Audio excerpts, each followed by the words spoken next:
Goeiemôre en baie welkom by sessie 15 van module 2. In hierdie sessie gesels ek oor ons verstand. Ek dink almal van ons hoor baie dikwels dat mense sê, jy moet net jou gesonde verstand gebruik. Dit is mos duidelik wat gedoen moet word. Jy moet net nie stupid wees nie. Nou, daar's 'n mate van waarheid daarin, maar ek dink die gevaar lê daarin dat ons nie altyd verstaan en besef in hoe mate ons verstand eerder gevorm is deur ons kultuurgroep as deur die woord van God nie. Die waardes wat ons aangeleer het, dit wat ons sien as reg of verkeerd, as goed en aanvaarbaar, as die norm, as die sogenaamde regte ding om te doen, die gesonde ding, word baie eerder bepaal deur ons hele opvoeding, ons kultuur waarin ons groot geword het, die waardes van ons kultuurgroep, en nie noodwendig deur die woord van God nie.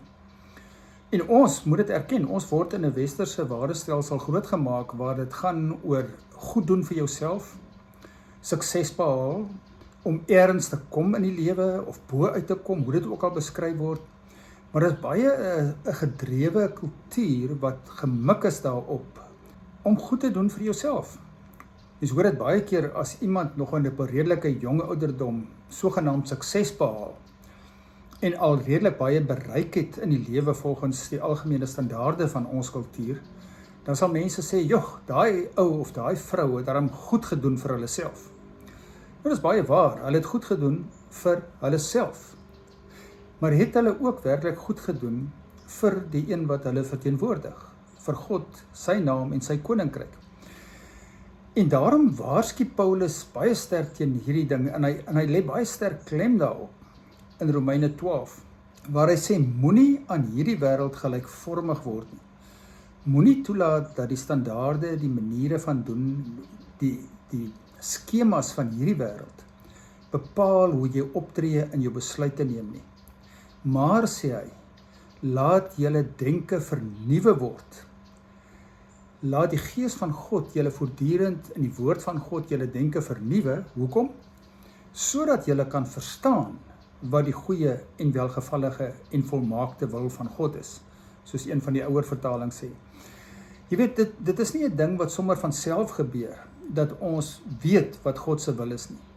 Dis nie iets wat sommer deur ons sogenaamde gesonde verstand gesien kan word nie. En mens sien dit baie keer in die lewe daar buite, dat die sogenaamde normale ding wat jou gesonde verstand voorskryf, vir iemand wat werklik soek na God se wil en wat toelaat dat God sy verstand vernuwe en meer uit 'n Bybelse raamwerk, of moet ek eerder sê 'n goddelike raamwerk, van hoe God en Jesus na die wêreld kyk, uit daai raamwerk begin dink en besluite begin neem, sal baie dikwels besluite neem wat deur hierdie wêreld gesien word as naïef en dom en ag, die arme man, hy weet nie wat hy doen nie. Ek het dit self in my eie lewe beleef, dat ek op tye besluite geneem het, wat mense net vir my gesê het, maar hoe kan jy dit doen? Dis mos totaal onsinnig, dit kan nie werk nie. Maar wat ek oortuig was, dat dit is wat God nou van my vra. En dan het dit reg uitgewerk. Dan kon ek na ruk sien, hoe verkeerd dit sou loop, as ek die aanbevelings gevolg het van mense wat net hulle gesonde verstand gebruik. So dis verskriklik belangrik dat ons moet bewus wees hiervan en voortdurend vir onsself vra, wanneer dit by sekere keuses kom wat ons neem, veral belangrike besluite, is dit regtig die koers wat God nou aanwys? Of is hierdie net 'n geleentheid vir my om beter te doen vir myself? Is dit net 'n geelwortel wat aan my voorgehou word, wat my lewe so gaan vasmaak in hierdie rotteresies, wat soveel van my aandag en tyd gaan vra, my so gaan besig hou, dat ek al minder tyd gaan hê vir God, vir my gesin, vir my vrou of my man, wat dit ook al mag wees, sodat ek nie vasgespin word in 'n lewe wat gejaag word deur die wêreldse beginsels en skemas nie, maar nie werklik volgens God se woord en sy beginsels is nie. Dit laat my weer dink aan daardie vertaling van Eugene Peterson in Matteus 6, wat hy praat van die geforseerde ritmes in hierdie wêreld en God se ongeforseerde ritmes, wat van jou 'n baie meer ontspanne, gemaklike mens maak, as jy dit leer ken. En as jy nou mooi daaroor dink, sal jy weet, dis juist daardie standaarde van die samelewing, dit wat die samelewing van jou verwag, dit wat jy in jou opvoeding geleer is, en jy geleer word, hoe om te presteer, en wat om te bereik, en wat om met jou lewe te doen, en waarom uit te kom in die lewe, dis daardie druk wat op jou geplaas word, wat dan vir jou in kompetisie bring met baie ander mense, waar jy jou voortdurend vergelyk met ander mense, en dan kom daai gevoelens weer terug, van minderwaardig, nie goed genoeg nie, ek haal dit nie, ek is nie so goed soos daardie of daardie een nie. En dit is waar die selfies maar weer na vore kom, en dan weer jou gedrag bepaal. En daarom is dit so bevrydend, as mens hierdie waardes waaroor ons praat, hierdie beginsels, van terugkeer na ons primêre roeping, om nie vir jouself te leef en vir jouself 'n naam te maak nie, maar in God se naam te leef, om hom te verteenwoordig, om bewus te wees daarvan dat jy diens doen in sy koninkryk. Al is dit 'n beroep waar dit gaan oor die versorging van jou gesin, ja natuurlik, maar God gebruik jou dan daar, om hom te verteenwoordig, en om primêr daar, in sy koninkryk te dien, en ook daar, die wil van God te onderskei, daar die goeie, welgevallige en volmaakte wil van God, wat baie keer baie anders is, as wat mense se gesonde verstand vir hulle sê. Maar wanneer mens dit konsekwent uitleef, dan kom jy agter, watter verskil dit maak, en die mense rondom jou, kom dit ook agter. Want jy word al hoe meer 'n mens wat regtig menslik is, en menslik optree, en wat ander mense in ag neem, wat met die waardes van die evangelie leef, wat God verteenwoordig as iemand wat genadig is, wat tyd het vir mense, wat luister na mense, wat omgee vir mense, wat 'n hart het vir mense, en waar dit nie net gaan oor koue besigheidsbeginsels nie.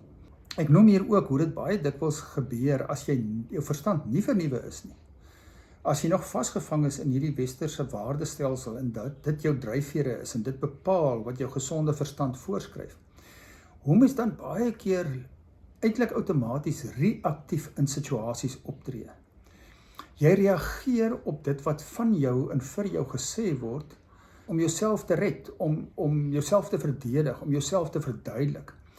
Want dit is belangrik in die westerse samelewing, om jou naam skoon te hou, om 'n goeie naam te hê, om naam te maak in jou besigheid, dat hulle van jou weet. Nou in 'n sekere opsig weet ek, jy kan nie natuurlik nou net so roekeloos optree dat jy nie betroubaar is nie. En dis waar mense baie keer die punt mis, dat hulle dink as dit nie vir jou gaan oor jou naam nie, dan gaan jy iemand wees wat glad nie geag word en raak gesien word nie, ensovoorts. Maar ek dink die teendeel is waar. Ek dink as jy werklik leer om te leef as 'n verteenwoordiger van God, dan tree jy op die ouend met soveel integriteit op, met soveel geduld en liefde en omgee, dat mense eerder sal sê, wow, nee, ons wil saam met hierdie ou werk. Hierdie man het integriteit, hy het waardes, of hierdie vrou.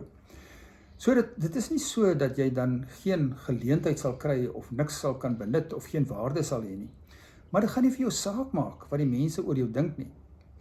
Want jy sien, as jy uit daai ou waardestelsel leef, en nog altyd reaktief is om jouself te probeer beskerm, jou eie naam te promoveer en te red, dan gaan jy baie vinnig, as daar kritiek kom, reaktief optree, terugbeskuldig, jouself verdedig, net daaraan dink, hoe kan jy hierdie persoon wat jou nou benadeel het, ook benadeel? En daardie verloor jy natuurlik jou totale getuienis as God se verteenwoordiger. Terwyl iemand wie se denke vernuwe is, en wat verstaan hoekom jy is waar jy is, as God se verteenwoordiger, by so 'n persoon sal daardie ou selfies, daardie ou binnegesiggies, miskien nog altyd na vore kom, dat as daar 'n opmerking oor jou gemaak word, of oor jou werk gemaak word, of die standaard van jou werk, dat jy dalk ook onmiddellik gaan voel, ek is minderwaardig, ek is nie goed genoeg nie, ek haal nie die paal nie. Maar omdat jy bewus is nou van hierdie dinamiek, kan jy onmiddellik vra, wat gaan hier aan? Waar kom dit vandaan? Dis mos nie die waarheid nie. Jy kan onmiddellik daardie gesiggies, daai selfies, een kant toe skuif.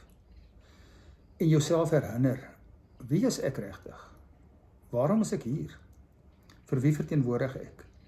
Jy kan kalm raak, jy kan rustig raak, jy kan onderskei, wat is die wil van God ook nou vir my reaksie in my optrede? Baie dikwels gaan jy ervaar dat die Gees van God net vir jou sê, los het net, moenie reageer nie, moet jou nie daaraan steur nie, dit sal verbygaan. En dit is werklik so, ek het dit baie in my eie lewe ervaar. Die waarheid sal uitkom, God sorg daarvoor, as jy hom vertrou, en nie dink dit hang alles van jou af nie. Nou weet ek, hierdie mag vir jou klink asof, ons het nou al so baie hieroor gepraat, hoekom maak ons so daarby vas? Ons hak so daarby vas, omdat dit op die ou en die kern van jou lewe as disipel is, jou getuienis, en dit is iets wat nie van self sommer net gebeur nie. Ons moet voortdurend dit inoefen, herinner word daaraan. En die doel van hierdie proses wat lank uitgereik is en baie herhaling in het, is juis om jou daarmee te help, tot jy regtig insien, dat dit sin maak, en dat dit 'n verskil kan maak. Baie dankie dat jy weer saam geluister het.